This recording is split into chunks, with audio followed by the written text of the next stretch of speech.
Cupcakes, Cheesecakes, and Sisterhood, a Melbourne baking story. Hi, guys, welcome back to the Passionate Palate, a podcast for food lovers and culinary explorers where we talk about various foods, flavors, and ingredients from around the world. I'm your host, Say. Today, I'm so excited because I'm joined by not one, but two amazing friends I went to school with in Sri Lanka. They are twin sisters, talented bakers, and the owners of two famous bakeries in Melbourne, Joy Cupcakes and Lulu and Me Cheesecakes. Please welcome Dilu and Jini Kulatungam. Hi, guys. Hi, Zane. So nice. So to good. see you. So wonderful to see you after so long. I know it's a bit strange, actually. We're old I friends. know. And you look the same. I know, you guys too. It seems like yesterday, you know? Yeah. Thank you for having us. Thank you for having us. It's such a pleasure. I'm so excited. So let's start from the beginning, right? How did baking become a career for you guys? Was it something that you already loved back in Sri Lanka when we were teenagers? Or is it something new that you all embarked on? Oh, I think baking's been a part of our lives because my parents used to bake quite often. And I remember we did our first sort of birthday cake for a 5-year-old little girl when we were 11, and they paid us for it. We didn't really ever want to be bakers or pastry chefs. We were passionate about clothes and fashion, and we wanted to be designers or fashion buyers or something. But we ended up just kind of falling into baking, really. Yeah, found a passion for it. That's sweet. When we started working in a cafe, waitressing, and then eventually jumped in the kitchen whenever we had an opportunity. Loved the adrenaline rush of being in there, and it just took us down this path. Yeah. So when did you all move to Melbourne? Back in 1996. So it's been a while. Yeah. I was 17 years old. Wow. Telling our age. That's so cool. So tell us so was Joy the first cupcake bakery that y'all started working at? Because I know that is your co-own Joy. Yeah. We own it with, we're shared partners in Joy Cupcakes. Oh, got it. And there's a main owner. Before that, I suppose that's where our baking journey sort of began, probably, I would say 5 or 6 years before that, maybe 8 years before we started Joy.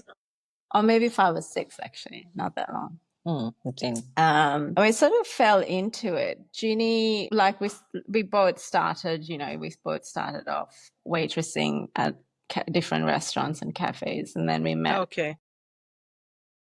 Michael, who was the owner of one of these restaurants. Yeah, and then, he sort of, because Ginny was always finding a reason to jump into the kitchen to help the chef. Because I like the waitressing, but I love the kitchen. She loved the kitchen. And so she ended up, and he was really good at giving people opportunities and encouragement. So he sort of encouraged Ginny to go into the kitchen and learn as much as she could with the chefs. That's awesome. And I, on the other hand, he was starting up this other completely different concept, and he was looking for a cake supplier. And at this point, I put my hand up and I said, let me do it. So I started with a small range of, everyday sort of cakes. Like carrot cake and banana cake, whatever. And so those cakes started taking off, and he said, do you like this? Do you want to do this? And I said, yeah, I'd love to do it. So he hired a Japanese pastry chef, very talented lady called Naomi McKinnon. And she trained me for 2 years. Oh, wow.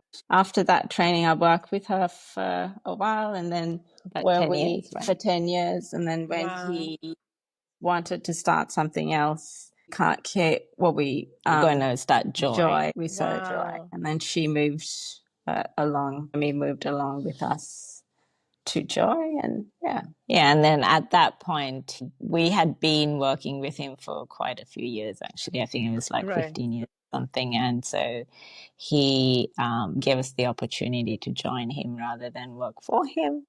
That's awesome. Yeah, so we do owe a lot to having met him, because we didn't actually get formally trained or anything.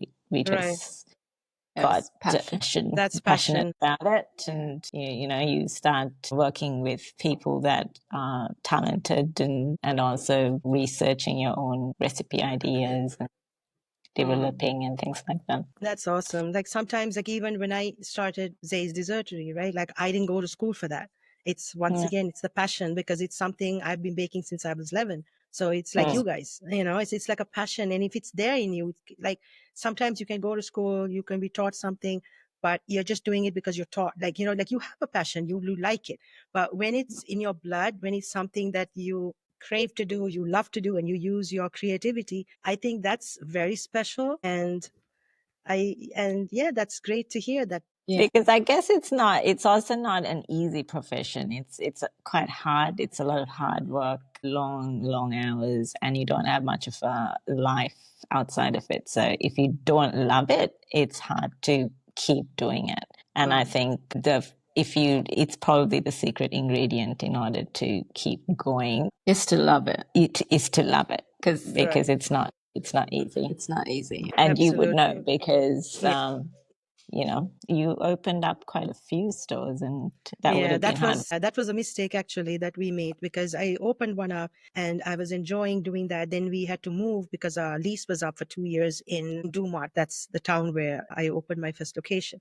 So then when we moved to the second, when we opened that up, and then opportunities came by, and then we thought, let's open. And it's like one of those things that you are not, like, there's no book that comes like, this is how you're supposed to run your business, right? Because each business is different. Exactly. So like, I wish we were wise enough to know that we shouldn't have expanded too early, too soon. And that was the biggest downfall, opening up too soon, too fast. And, if we had just stuck to one and just focused on that, I think that would have been way better for us. So yeah. Pandemic would have affected it big time, right? Yes and no, because the opportunity came during the pandemic, when it was like the first 6 months, it was like all scary and stuff. Then after that, we just went and, took the opportunity, which, I mean, at that time we wanted it, and then we were blessed with it. But I guess, it didn't work out the way we wanted to. So yeah. It's definitely a learning curve. We learned a lot from Joy, because at one point we had 7 stores. Wow. And it was challenging, but like you said, not every store was. Joy is successful. It's got a successful brand, but not every store was the same. The demographics were different. Exactly. The demographic changes, then everything changes. And so, yeah, that's everything. The location of where you open up. Exactly. And that's also very important. The right product. So yeah. So we only have 2 stores now. Now we just have a main one. We have South Melbourne Market. We've got a market store. That's nice. We find it's better to have the one, and I know. Yeah. Like the mother store, like the main one that opened up. Yeah. That's awesome. So tell me about the cupcakes. I see amazing pictures on your Instagram, and they're so pretty. And I see like the flavors are slightly different to the ones that we offer here in the cupcakes. Is that to go with the Australian palate, or is it like ingredients, and like maybe you're basing your cupcakes around holidays in Australia? So how do you work that part of the cupcakes? Well, an interesting story with Joy was that the concept became progressively different to what it actually ended up being. Okay. We started with a list of flavors, some of which were for the Australian palate, like rhubarb, and we had a strawberry shortcake, and that was because of Naomi, the Japanese lady that made her Japanese strawberry shortcake that we all loved. We had to do a version of that by adding fresh strawberries in there. But also, my dad was sick our dad had cancer at the time that we were opening up Joy, and we actually were trying to develop the red velvet cupcake.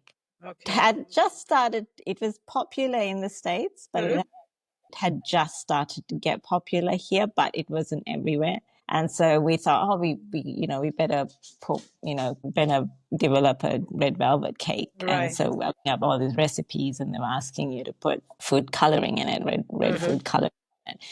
And we'd never had red velvet before this. This, we'd never eaten one. And so I was pouring it in, and I was like, this is a lot of food coloring. It's a lot of food coloring. And so anyway, I went down a rabbit hole of trying to figure out if there's like another way of adding the color in. And all this information that came up about red food coloring, and in Australia at the time, food coloring wasn't one of the foods that was closely monitored as to its toxicity. But every part I read said carcinogenic, and it correlated to Tati being sick at the same time because we were going through that process. And I went to work one day, and I was like, let's just not do food coloring at all. And so we had to develop these colors with our food coloring as the cupcake store, right? And we didn't know what this pinks, greens, was going to look like. Yeah, right, like different colored frostings, right? Yeah, it was not even heard of that you don't have. But also along with the no food coloring, Michael had a nephew who was born with all sorts of food allergies. And so we went down the path of not having, no one had gluten-free or vegan like they used back, because we're talking about 15 years ago. Right. And so we decided we're going to do a cupcake store with no food coloring. We're going to have vegan cupcakes and gluten-free. Not all of them, just a small range of it. Which was interesting when we did the display and we opened up, and people were saying, there were people that came up with the counter saying, this is not going to work. This is not going to work. Because kids are not going to like your cupcakes. They're not colored. And what is vegan? Why are you doing vegan cupcakes? And the red velvet was, people would walk away. When we go, no, it's made with beetroot. They'll be right. Yeah. So it was interesting, but I think it was the fact that Tati was sick, and so we just did not want to move away from it. We just thought, let's just stick to it. Right. We also ate them, and they tasted pretty good. So we knew that if someone had them, they'd like them. But in saying that, very quickly, I think maybe it was probably the right time. Timing was great for us because the tides started to change in Melbourne specifically in regards to food coloring. And the gluten and the vegan, all that stuff, right? We have some of the worst food allergies, I would say. Dairy is a huge dairy intolerance is quite massive. And so we found ourselves being so championed on, especially for kids. Because families would come with the kids that had specific intolerances, but they could all have something there. Right. That's amazing. They loved it. And that's how we sort of Joy had an organic, very successful growth. Yeah. That's awesome. So what's right now? It's what's the season right there? For us, it's spring. It's autumn. Okay. Nice. It's my favorite. It's my favorite season. I love fall. You have very fall, autumn themed cupcakes flavors at Joy? Not really. I think we don't. The only kind of seasonal cupcakes we do is we have a sticky date with butterscotch and mango syrup that we've done since the day we opened, but we only do it 3 months of the year, and that's from June to August. So that's the 3 months of winter. That sounds so delicious. And then we have a spring cupcake, but that's more for spring racing carnivals and stuff like that. But it's we don't really do a seasonal cupcake as such. But we do like when it comes to the produce, we do try to implement produce that's available at that time of the year. So we do if it's Christmas time, obviously there's going to be a Christmas cupcake, or if it's Mother's Day and Father's Day and those sort of special occasions, but not really a seasonal, not in terms of Yeah. Have you ever tried making a cupcake that, like one of your own creations, like let's just try combining these ingredients together, and then were you surprised at how well it turned out? Have you ever tried something like that? Funnily, it was the one I mentioned, actually, the sticky date with mandarin. Okay. That was because, sticky date and butterscotch is pretty regular, I suppose. And we wanted to add a little bit because it's quite sweet. Okay. Sticky date, and so we wanted to add a little bit more freshness to it. The was it mandarin, you or was it Michael that said, let's just try mandarin, because mandarin's in season in winter, and so we made a syrup with the mandarin, and it's sort of the taste of the butterscotch and the mandarin gives you a natural toffee flavor. It's got this citrus hit to it. Citrus. It makes the cake a little fresh and a bit That's more ripe. interesting. That's interesting, because I normally wouldn't think like mandarin would go with like the butterscotch, but sometimes it just amazes you when flavors blend. You're like, wow, I didn't expect it to taste this good. Yeah, exactly. So that was one of those where it's like, it's actually really good. That's cool. Now, I don't know about you guys in Melbourne or in Australia in general, but in the US, this Dubai viral chocolate, this thing has gone crazy, everything. And it's kind of like nauseating, because now you see drinks, you see donuts, you see like them trying to put it in. Yeah, they're trying to put it in a burger. Like, come on, that's gross. You don't put that filling on top of a burger. Like, it's gone wild here. What about you guys? Is it popular there? And have you guys thought of maybe try it? No, it's the same. I haven't tried the what's it called? It's fixed chocolate. I haven't actually tried that, but I mean, who doesn't love pistachio and chocolate, right? It's the best. I'm a huge pistachio lover. And then you add kataifi to it. I mean, I could imagine it would be yummy. What do you call it? Would you call it kataifi, right? The kataif, they call it kataif. There are like different variations of pronunciations, but it's like the phyllo. It's like finely shredded phyllo dough thing. Yeah, it's something close to that, and it's sometimes just the filling, because I have tried making it at home for my kids. It's the filling is what I love more than even like the chocolate on the outside, because that pistachio with the tahini and then the what do you call it, the toasted kataif, it's so good. You could just eat the filling. But that will be something that will be an interesting cupcake. I'm sure everyone's gonna just flock to your bakery like, oh, I heard you have the viral Dubai chocolate cupcake. We haven't tried the cupcake. You should try it in a cupcake. We have done a few test runs on making a cheesecake with it, but that should be good. That should be really good. Yeah, see. But no, we've done pistachio and chocolate as a flavor. I mean, I think that's worldwide, isn't it? The combination. People love it, and I personally love it. Yeah. That's good. So let's talk about your cheesecakes, Lulu and Me. Tell me the story behind how Lulu and Me came to be. Well, Lulu and Me is another lockdown story. I don't know about America, but when we went the COVID story, we went into severe lockdowns. And so we found ourselves, Ginny and I, in the kitchen doing nothing. Well, initially. And so with Joy, I suppose we didn't have an online website for people to order, so we were totally relying on Instagram to get DMs, to get orders. Oh, so the stores were open then during COVID? Well, we closed all of them except for the South Melbourne market. The market they opened because it was a food venue. Or we had our Joy Cupcakes were in shopping centres, and all shopping centres closed down. Oh, okay. We had a store. We had a city store where our main kitchen was based. Got it. And that was purely takeaway at one point, and then there was that stopped as well. So everything had to be, businesses very quickly converted to deliveries. And so we sort of had to join the bandwagon to survive. And so we were trying to come up with something to make it interesting other than cupcakes for people to order. And at the time, the Basque cheesecake was becoming this thing. Right.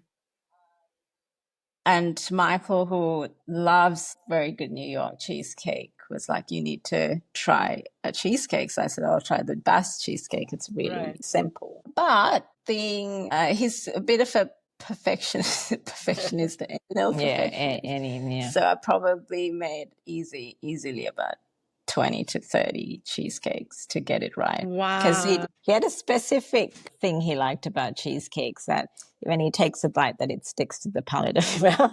Yeah. Really? He's that particular. And he likes the creaminess, but not too creamy, not too wet. It is, A basket is quite wet. Not too sweet at all. He did not like So there's a lot of developing. Anyway, once that we got that right, we introduced that into the only store we had open, which was at the South Melbourne Market. Okay. And it very quickly started to gain momentum. To the point that when we reopened, we were finding it hard to work in the kitchen we had because of space. And so we needed to look for another space for a kitchen. Found this warehouse across the road from where we live and built a kitchen, and then decided to open it to the public and just have cheesecakes. Wow. So that's how that's that so interesting. started. Yeah. And it was supposed to, the business obsessed with our dog here, who's Luca, and initially it was going to be called Luca and Co. Okay. Luca and me. That's his name. That's his name, Luca. That's his name. And Michael was adamant that we were not going to call this new thing after our dog. So the compromise was my name, his name, so it's Lulu. That's so unique and so special. Yeah. So our godchildren call her Auntie Lou as well. So Aww. Name came from. Cool. He didn't even tell me until the name was registered, because so it was a surprise for you? Yeah, because we were one day it's like, it's done. This is what it's called. That's so awesome. Back and forth about the name. That's awesome. I have seen the Basque, because I love Basque cheesecakes. And in fact, I didn't post it, like I didn't release it yet, but I had it recording of cheesecakes, just overall, like all different kinds of cheesecakes. And the Basque cheesecake, I've tried making it at home, and because I bought my commercial kitchen that was in my commercial oven that was in my kitchen, I brought it home. And I tried making it in there. Yeah. And it's nice. Like everyone, like they prefer that to like the regular New York style cheesecake. Yeah. And I noticed you guys don't do the typical round. You all do it like in a rectangular way. And it is not only beautiful, and it's so easy when you touch to serve, because I see how you slice it, and I just watching it, like I'm drooling.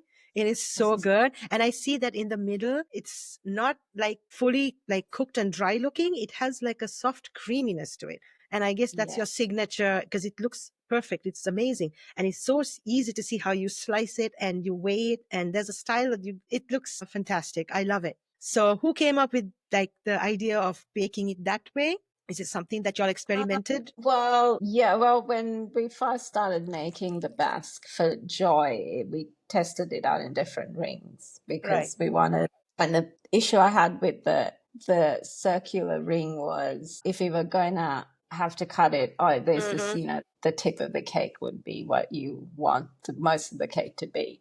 We found with the rectangular cake that it cooked more evenly, and you had more of that inside the cake. Got it. It also helped with the packaging, because we had packaging for cupcakes, so we didn't have to get new packaging for round cakes. That's smart. So smart. Well, but it wasn't the main reason, but it helped, the fact that we didn't have to get new packaging. Awesome. What's your specialty flavors other than your regular chocolate and vanilla? Like, what is something that you guys make that like it's more to the Australian palate, or is it something that's just general flavors? It's with a Lulu. Yes. With cheesecake. Well, our most popular is definitely, and I think will continue to be, the Basque cheesecake. The original. The original, yeah. Right. We serve the whole original with orange bay leaf and peppercorn syrup. And that complements the cake really well, because it's slightly bitter and it's got that spice of the peppercorn and the earthiness of the bay leaf. But that continues to be our most popular. And then probably the New York. but the pandan, which is wow, which is y'all do a surprising. pandan? Yeah, so we do a pandan cheesecake. In Melbourne, we get quite influenced by the Asian market as well. Right. So you can easily find ingredients. They grow pandan up in Queensland itself. Wow. So we can get fresh pandan leaves. And so we make a pandan cheesecake. Which is a Basque style. Awesome. And that's pretty popular. It's probably the cheesecake that started because Lulu and me went viral on Instagram and TikTok, and it was pandan cheesecake that did it. It was this person walked in for not craving a pandan cheesecake, not expecting one, and then seeing one, and she got so excited. She's like, "Oh, she asked Dilu, can I take some videos?" And I didn't know who she was. It ended up like the next day we went from 100 to 100 followers. Congrats, that's awesome. Food influencer, so it's the pandan cheesecake that did that for her. So it's funny because Melbourne or Australian palates are catered towards not mainly but largely to Asian palate. So they do like spice, they'll do like Southeast Asian foods. Right. So pandan is not considered exotic. Right. Most would know what it is. For pandan leaves is that in Sri Lanka, right, we use it in our cooking. We add it to rice, we add it to curries. But here, especially among the Filipino community, they also use the pandan in their desserts. They do pandan ice cream, they do pandan and coconut mixed, and it tastes phenomenal. It does. And it's amazing to see how we use one ingredient in two different ways. Yeah. And it makes you wonder why Sri Lankans don't use it that much in their sweets. Right? I know. I found it really challenging to develop a recipe with pandan because pandan to me is supposed to be savory. Right. I had to give tasters to customers that knew pandan was sweet. Okay, or I had customers and friends bring me Thai sweets from Thailand, or like to understand what it's supposed to taste. But finally, and I don't know if you feel this as well, that you have something that's sweet in a pandan, it almost tastes familiar to you. Yes. The taste does it.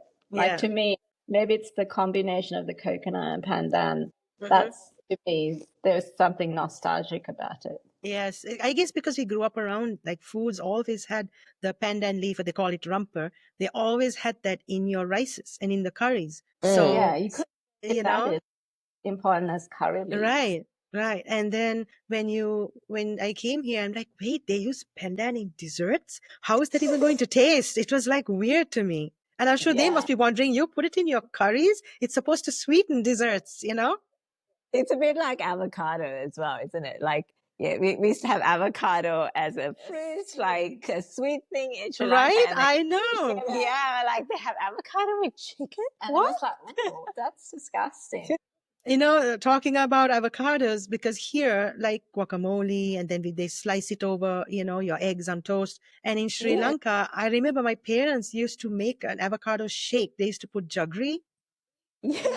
Milk, and when I told my kids, they looked at me like they were going to throw up. They were like, what? I said, no, but that's how we did it. Like, that was a thing. Like, they made an avocado shake with jaggery, milk, and because jaggery had enough sugar in it, and avocados. And I wouldn't like here, they've never tried it because they didn't like the sound of it.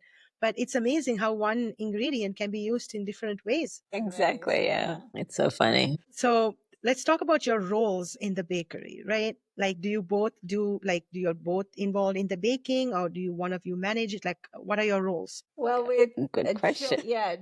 Jini carries and wears a lot of hats. She's pretty much involved with the. I still bake for Joy. I do that probably about 4 days of the week. I would, well, not really. At 2 days of the week, I bake. A couple of days ago in just ice. With the cheesecakes, I don't really do much at all. I am more the taster. I taste a lot. That's a fun job. I do help with ideas, and I would give a lot of feedback and ideas, but I don't really do much in terms of the everyday baking of the cheesecakes. We do I don't know what I do. I'm like social media, Wow. like HR. That's awesome. It's a small business, so It's a lot of work, you know. people do wear a lot of hats, and Dilu has got but a you lot do of a lot of the creative side of Joy. I've sort of moved away from the creative side of Joy. You've moved away from Joy a I've lot. moved a lot, like actually completely away from Joy. Right. Because you got to focus on Lulu and, you know. Yeah, and Lulu, because of its story and it's the fact that it went viral, Took a life of its took own, a really. life of its own, and sort of put me in that position, which I'm thankful for. That's great. But it's a lot of pressure to try and keep up. But I do a lot of the I've got an amazing team that That's work with awesome. me, which helps because That's we huge. Yeah. yeah, you can't do it without that. We sort of get creative together. But yeah, we do a lot. I mean, I love the baking side of it. Everyone would look at my job role and go, that's really mundane, doing the same thing over and over again. Me, I do love it. I like That's what makes the difference, you know. Yeah, and every mix I make, I'm striving for, I don't like to say perfection, but at the end of the day, that's what I strive for. Of course, you know, you want it to come out well. And it's like that self-satisfaction, you know, like I did it, I did it right. Exactly right. Yeah. That self-satisfaction that, when something comes out of the oven or someone tastes something you made to have them love it, that's enough for me. That's good. Yeah, that's enough. So what are some of the challenges that you've come across in all your years at both, like Joy and even at Lulu?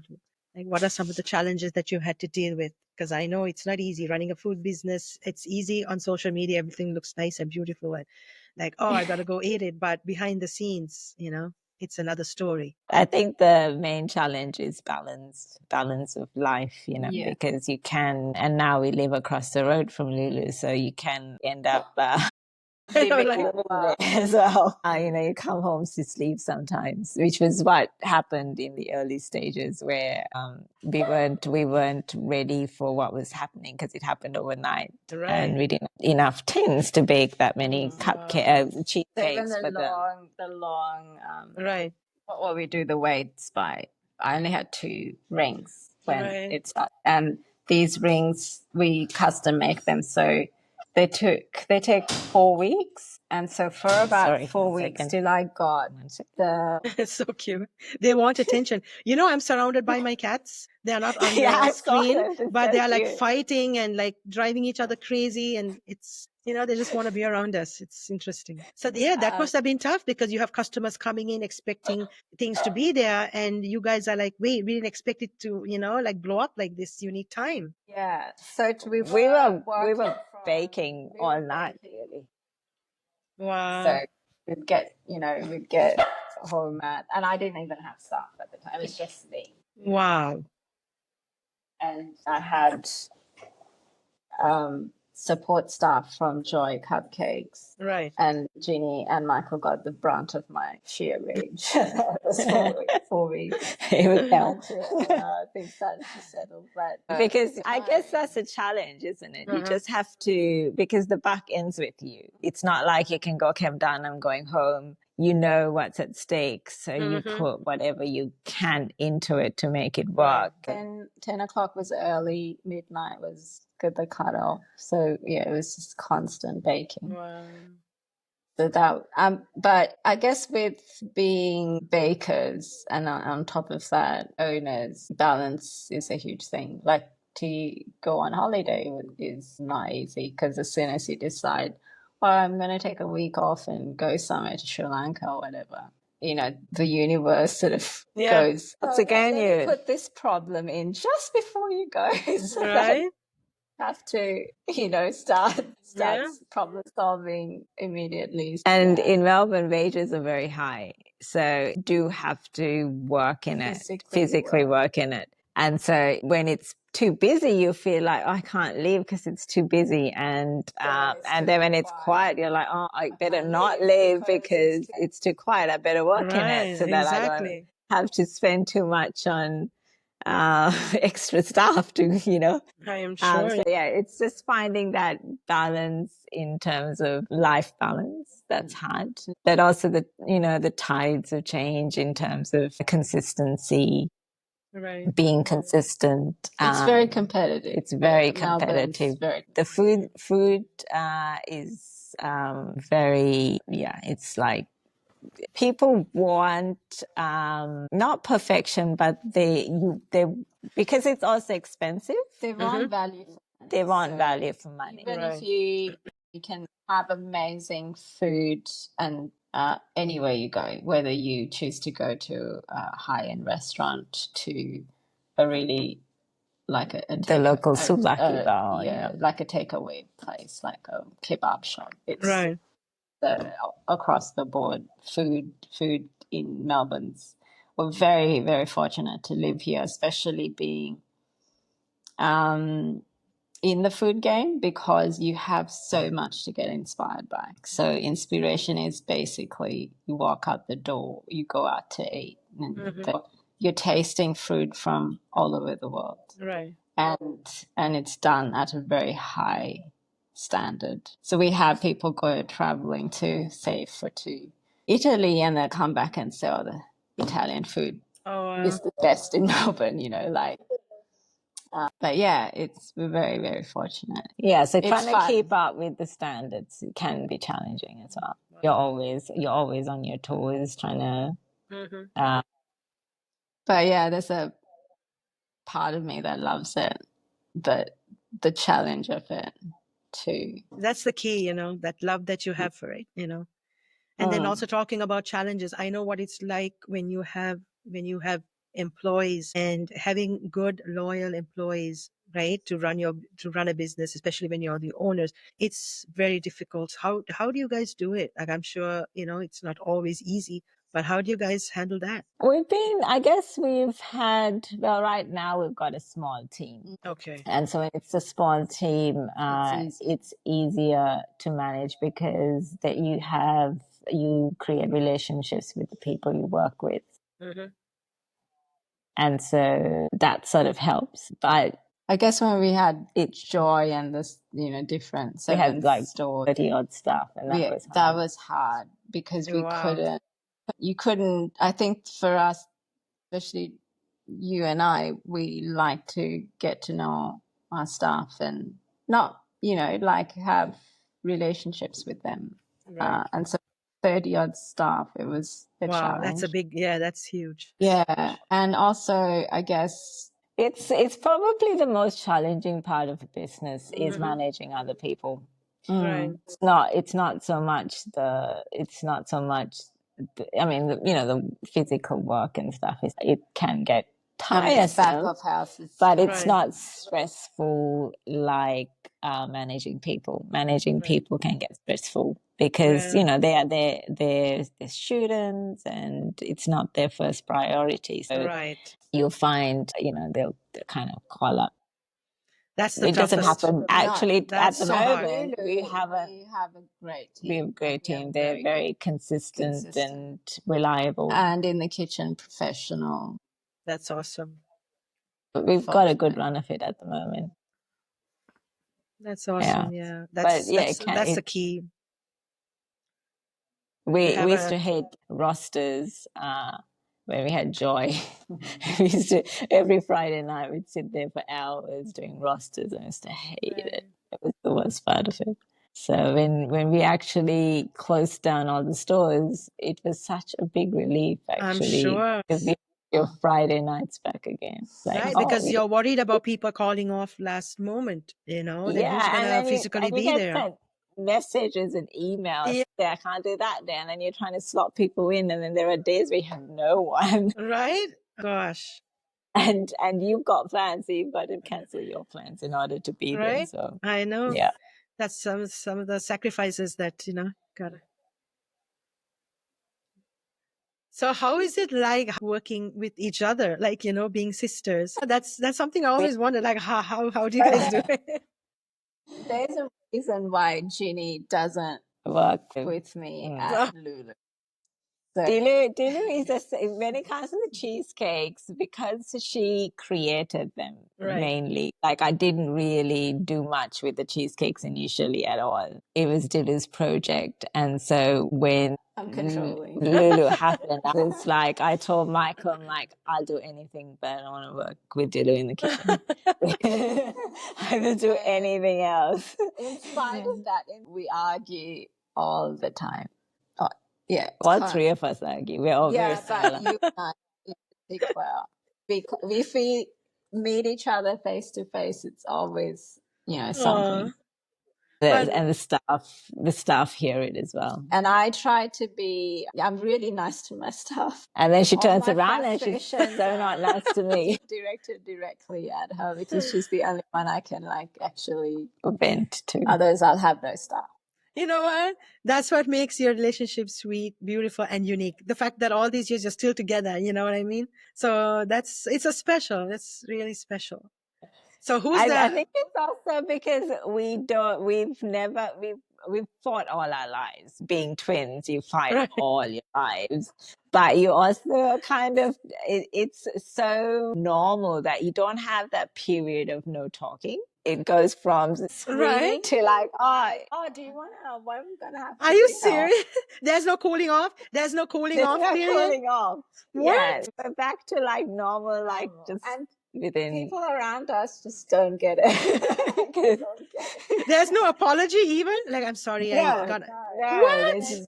No. Thank yous. We never thank each other. We've actually never wished each other. We'd never hugged each other. We'd never given each other a kiss because that's disgusting. And definitely no apology. Wow, that's so interesting because normally you need that apology. Like, listen, I didn't mean what I said. Okay, all right, I'll be good. Be good. You know what I mean? So I guess I don't know how you'll just pick up from before the argument. That's interesting. Whereas with my brother, it's a different relationship. Like we rarely fight anymore. We used to, but we don't. As in, we do fight, it would be serious, right? If we there's no going from screaming at each other to what's for dinner with Sanju. It's a different relationship. Yeah, but I can't remember the last time we fought. That's good. That's good.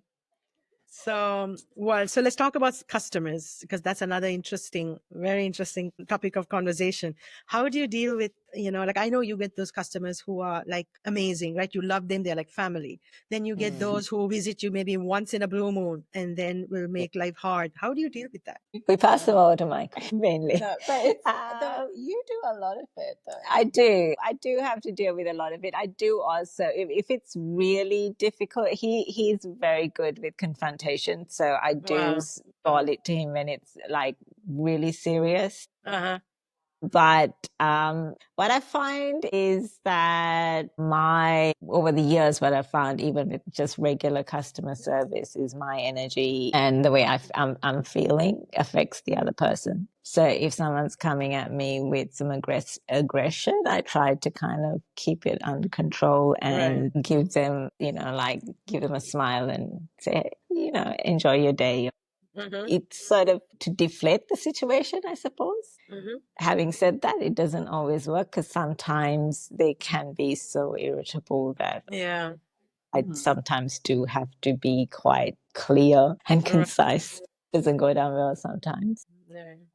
But yeah, I guess it's a learning experience because not every situation is the same. Not every person's the same either. True. So you get it wrong sometimes and you also regret some things. In the early days with Joy, I just remember, taking it and getting, nervous and emotionally upset because you take it personal. You're not supposed to, but We're not supposed to. But at the end of the day, and this is what hopefully, people watching this podcast would realize is that you may not know the person that's serving you, but they are a person with feelings and usually quite young and inexperienced, and just a little bit of kindness while they're doing their job, no matter how frustrating it is for you, would be good.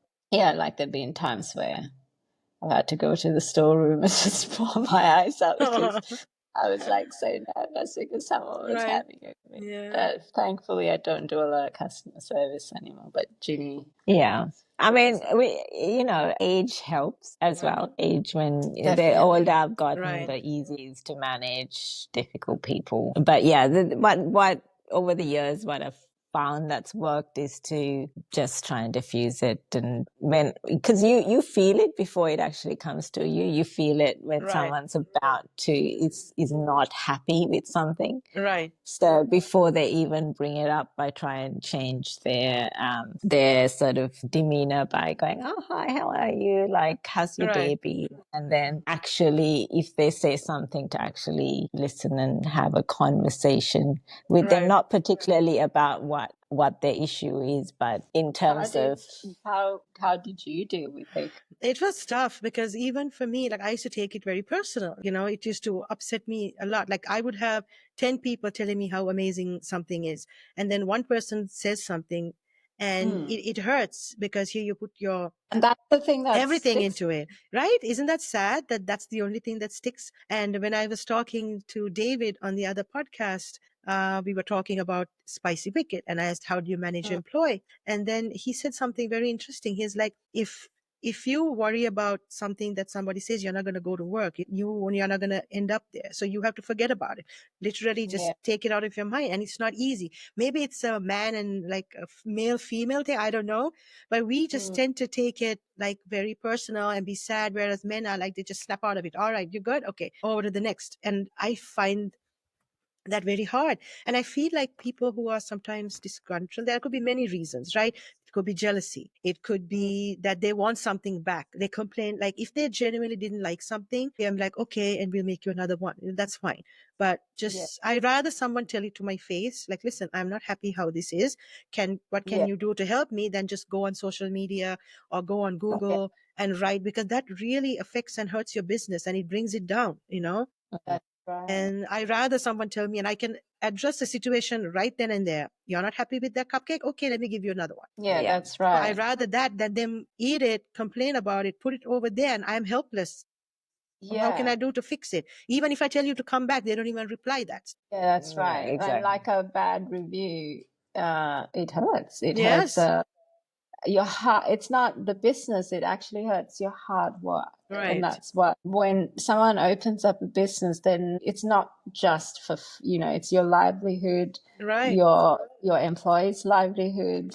And it's also your creativity in there, right? It's a part of you that you've chosen to put out there. So hoping that people are going to like, and then sometimes people just don't like it. So, like I would like the same thing too, for someone to say to you rather than putting it on. Yeah. Everyone is different. You can't please everyone. Exactly. Everyone's got a different palate. True. But I also find that sometimes people are disgruntled and it has nothing to do with you. They're just disgruntled over something else. And so, which is what's helped me to not take things so personally as much anymore, because it's a lot easier to just let go of it now than it did when I was younger. When I was younger, I found it harder. But telling yourself, oh, maybe they just have a bad day and they're just taking it out of me. We get therapy to ourselves. Right? Yeah. So, you go ahead with your day and I'll go ahead with mine and try not to let that affect my day. And so hard. I'll be disgruntled with someone else. But yeah, it's true. All right, let's play a game to get away from the whole custom issue. Let's play a quick game, okay? So tell me whatever the first thing that comes to your mind. What's your favorite cupcake flavor? Jenny? Strawberry cake. What did you say, Jenny? Vanilla. Strawberry shortcake. Strawberry shortcake, okay. And yours was, you said vanilla? Favorite cheesecake flavor? Good. We do an Australian jelly slice. That's my favorite. The milk biscuit with no bake, vanilla lemony cheesecake. Sounds so good. Strawberry jelly. Yeah, that's my favorite. One that's probably stuck out is the lemon meringue pie. Michael's dad, he passed away in 2021 actually. He has this old lemon tree, and every year it fills with lemons. So but we ended up lemons, harvesting these lemons and making a lemon meringue cheesecake. So it had like a biscuit base with a New York style cheesecake, and then lemon curd that we made out of these lemons.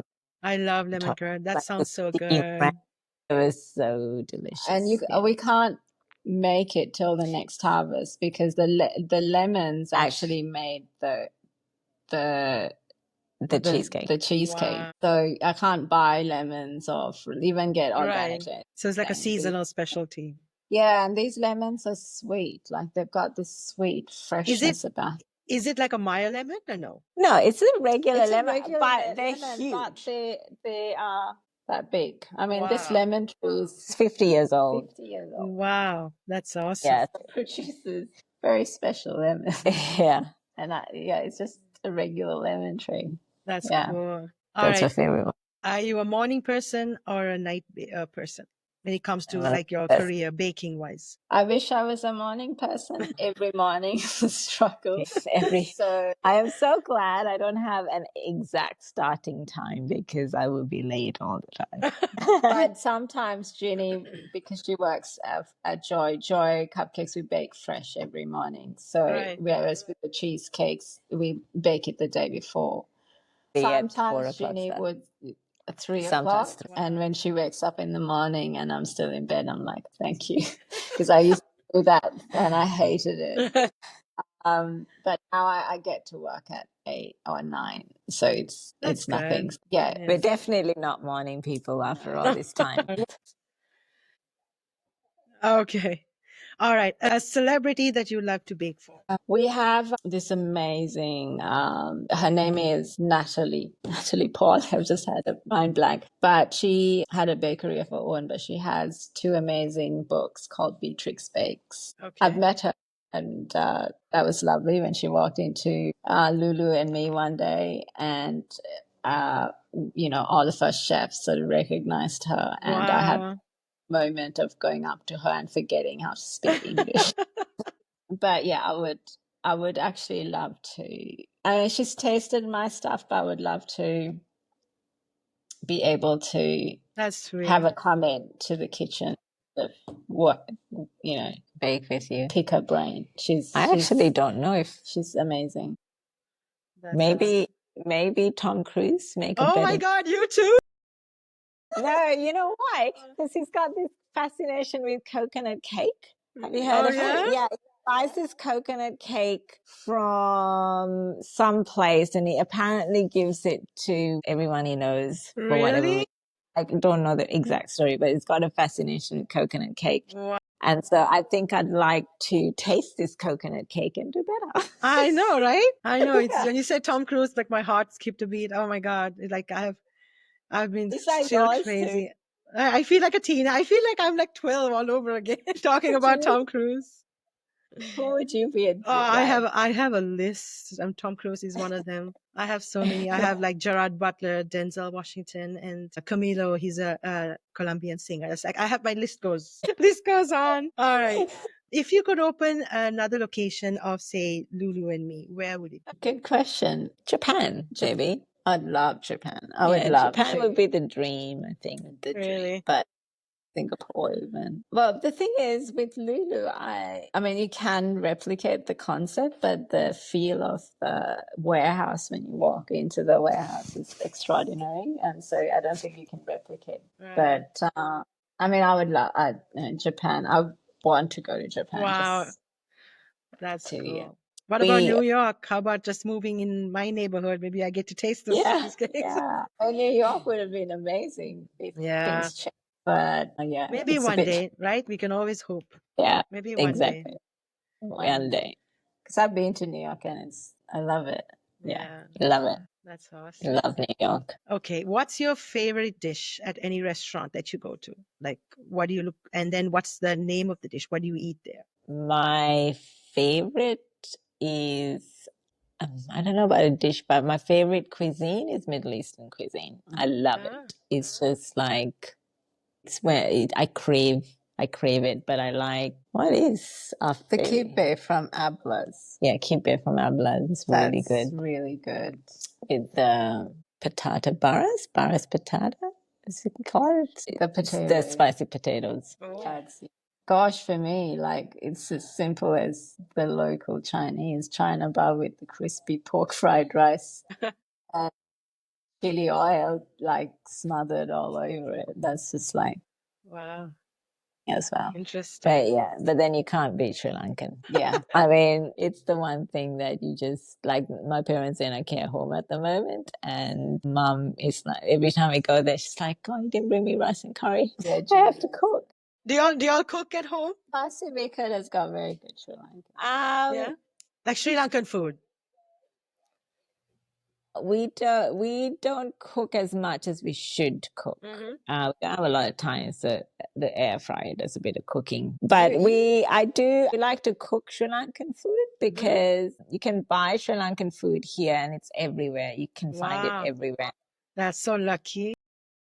It is, but a lot of it can be quite spicy. And my parents, and they like it a little bit milder now. Older. And so, and I enjoy cooking it because I don't know it. I don't know it in the way that, in the sense that I really cook it growing up because I'm used to do all the cooking. I saw your video where you made the pole roti, and that was so yum. I was like, to make that. But it comes together easy, and I'm sure it's available in the restaurants close to you, right? Yeah, it is. Yeah, it is like homemade, like the way you made it. Thank you. Homemade. Yeah. I feel like rice and curry homemade. Like yours, like my mouth was watering when I saw that, and I saw the salmon curry. Yeah, and I was like, oh no, no, I don't feel like it. But yeah, I can't wait to one day taste your food for sure. And then the next time you guys, if you come to the city or something, definitely. We need to hang out. Yeah, definitely. And maybe bring some cupcakes and cheesecakes along with you guys. I know. I've never been to Australia or Melbourne, maybe one day. Oh, you should. I know. I would love to. Dilu Jini, it was so amazing chatting with you guys. It was a real treat hearing, about your successes and behind the scenes and everything that you go through. And I'm so proud, of you and the fact that, it's like childhood, we grew up together and to know how super successful y'all are doing what y'all love. And this was really sweet. So thank you so much for joining me on my podcast. Thank you, Zainab. Thank you for having us and inviting us. But I also have to say the same to you because we've seen you going from thankfully to opening up your own bakery and bakeries. And a mom of and three. Then mom of three. And now this podcast. And we actually admire the way you put yourself out there. Yeah. Thank you so much. That's very talented. And as I know much that's as challenging. I don't know like what your food tastes like, it's obvious that you're an amazing cook. And I know that because I have tasted the food that used to bring from home. That's a reflection. I know that you're an amazing cook. Y'all are too kind. Thank you so much. Thank you so much. We wish you all good things with this podcast. This is amazing. Thank you so much. It really means a lot coming from both of you. All right. Thank you guys for watching. I hope you enjoy listening to our sweet conversation. If you have any questions for Dilu, Jini, or me, please drop it in the comments. Make sure you check out Lulu and me Cheesecakes and Joy Cupcakes. Give them a follow. And if you are in Australia or traveling to Melbourne anytime soon, you gotta go check them out. Everything looks so mouthwatering and delicious. And please share this episode with your family and friends, and do follow me on the Passionate Palate and subscribe so you could check out the next episodes. And always remember, don't count the calories, count the delicious memories.